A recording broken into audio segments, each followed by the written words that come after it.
अस्सलाम वालेकुम एवरीवन। आज जो मैं आपको कहानी सुनाने जा रही हूँ वो है 3 साल पुरानी। इस कहानी में हुआ ऐसा कि हमारा अचानक से प्रोग्राम बना कि हमने नॉर्दर्न एरियाज़ को डिस्कवर करना है। नॉर्दर्न एरियाज़ का हमारा ये पहला ट्रिप था और बच्चे भी हमारे छोटे थे। ईसा तो बस 1 साल का था। हमने ये ट्रिप 7 डेज़ का प्लान किया और एक कंपनी के थ्रू हमने वहाँ का प्लान बनाया। दिल में बहुत सारे अंदेशे लिए और ढेर सारी दुआओं के साए में हम लोग अपने घर से रुखसत हुए और हमने रावलपिंडी से मानसहरा तक का सफ़र तय किया हज़ारा मोटरवे से। रावलपिंडी से मानसहरा का रास्ता 159 किलोमीटर है और अगर आप हज़ारा मोटरवे से जाते हैं तो आपको 2 घंटे लगते हैं।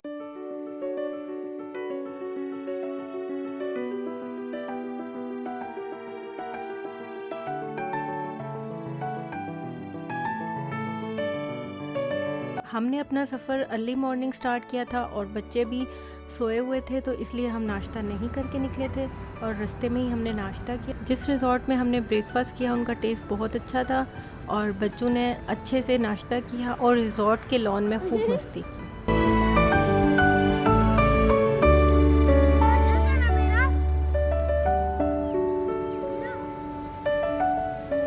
नाश्ते की ब्रेक के बाद हमने मानसहरा से नारान तक का अपना सफ़र दोबारा शुरू किया, जो कि 122 किलोमीटर बनता है। मानसहरा से नारान पहुंचने तक आपको 3.5 घंटे लगते हैं।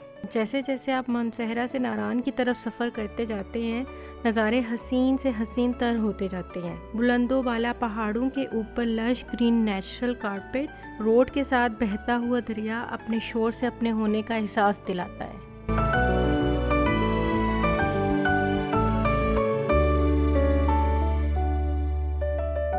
आंखों को ठंडक देने वाले नज़ारों के बाद बिलाखिर हम लोग नारान शहर में एंटर होते हैं। हमने अपने होटल की बुकिंग ऑलरेडी कराई हुई थी, इसलिए डायरेक्ट हम अपनी डेस्टिनेशन पे गए और चेक इन किया। रूम की सर्विसेज भी बहुत अच्छी थी और यहाँ से व्यू बहुत प्यारा था। हमने थोड़ा सा रेस्ट किया और फिर फ्रेश होने के बाद हम झील सैफुल मलूक के लिए निकले।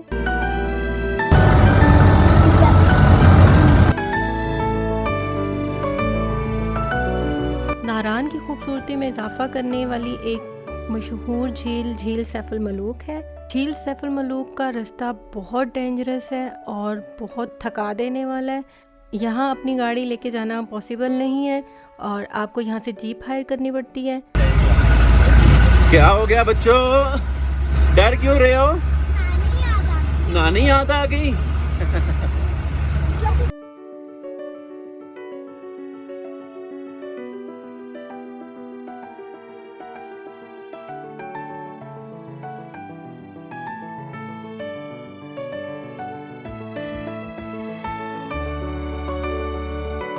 झील सैफुल मलूक तक पहुंचते पहुंचते आप बुरी तरह थक जाते हैं क्योंकि ये रास्ता बहुत मुश्किल है। जब हम झील सैफुल मलूक पॉइंट पे उतरे तो आंखें खुली की खुली रह गई। इतना खूबसूरत नज़ारा मैंने अपनी ज़िंदगी में पहले कभी नहीं देखा।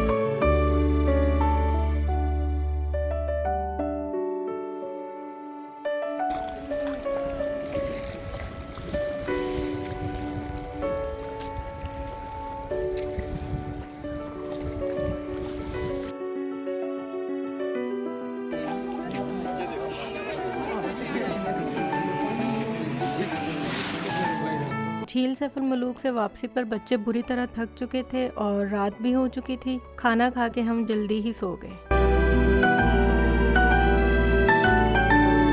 सेकेंड डे हमारी डेस्टिनेशन स्कर्दू थी और हमें ड्राइवर ने पहले ही कह दिया था कि आपने अर्ली मॉर्निंग निकलना है। स्कर्दू के लिए हमने बारास्ता बाबूसर टॉप जाना था। फजर की नमाज अदा करने के बाद हम जल्दी ही अपने सफ़र के लिए रवाना हुए।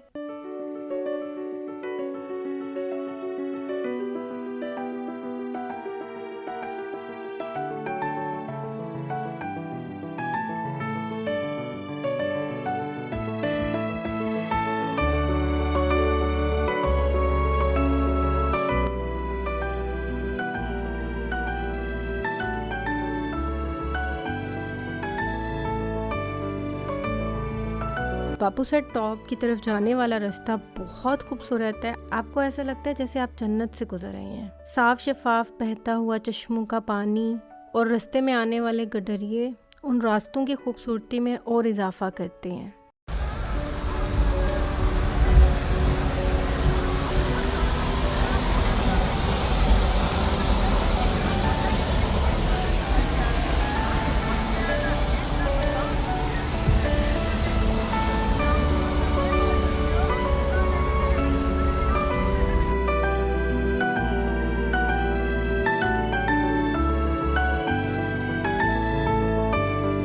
जब हम फर्स्ट टाइम नारावन गए तो हम यही सोचते रहे कि अल्लाह की बनाई हुई दुनिया कितनी खूबसूरत है और हम यहाँ पहले क्यों नहीं आए। मैं तो सारा रास्ता यही सोचती रही कि जब रास्ते इतने खूबसूरत हैं तो मंजिल कितनी खूबसूरत होगी।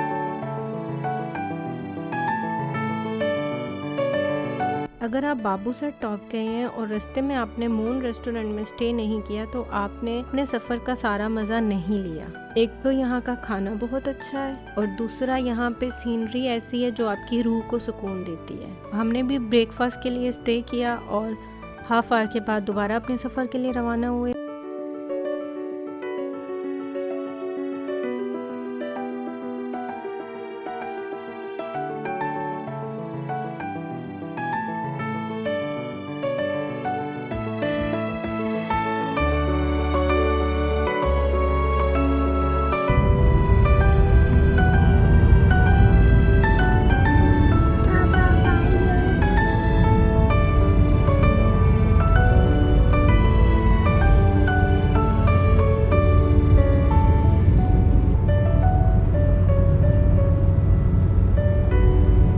बाबूसर टॉप की हाइट 1400 फीट है और जब यहाँ पे आप जाते हैं तो आपके सामने एक ब्रेथ टेकिंग व्यू होता है।